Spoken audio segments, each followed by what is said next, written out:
Iran's foreign minister says they will continue their uranium enrichment program. This is despite the US calling on Iran to stop its nuclear program entirely.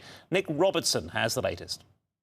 It is a little surprising to hear the Iranian foreign minister sort of so robustly, apparently scotching the hopes, desires of the US negotiating team going into those talks yesterday, where they'd gone in to talk about Iran's enrichment of uranium, its stockpiles of enriched uranium, its ballistic missiles, its funding of proxies, its repression of its own people. To have the foreign minister, come out of that meeting yesterday and say that it was positive, and he believed that there could be longer-term negotiations coming, which is reflected in what President Trump has had to say as well.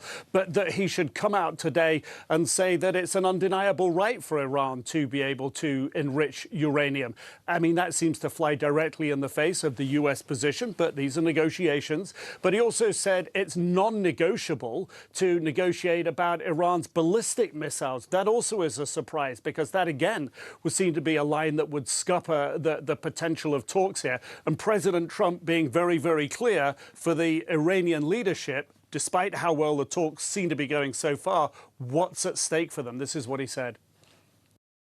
The results today were with Iran. It was a meeting. We're going to meet again early next week.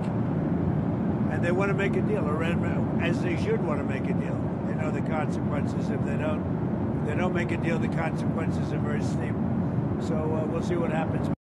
So the president there really putting forward the possibility of military action. Consequences could be very steep. The Abraham Lincoln, the other naval vessels that are in the Gulf, they're all capable of being involved in a much larger amount of military pressure on Iran. That's being held back at the moment, but the president also doubling down on what else he can do beyond the military level of pressure, and those were the sanctions that we saw just yesterday. And these are sanctions that are intended, according to the State Department, to stop Iran funding terrorists in the region, their proxies like Hezbollah to the north of here, Hamas in the south of Israel in Gaza, and the Houthis in Yemen, all of that, and as well to stop Iran, to cut off its funding that the State Department says is being used to repress its people. So it's not just military pressure that's being sort of held up, if you will, as a stick, but there's actual economic pressure being added into Iran.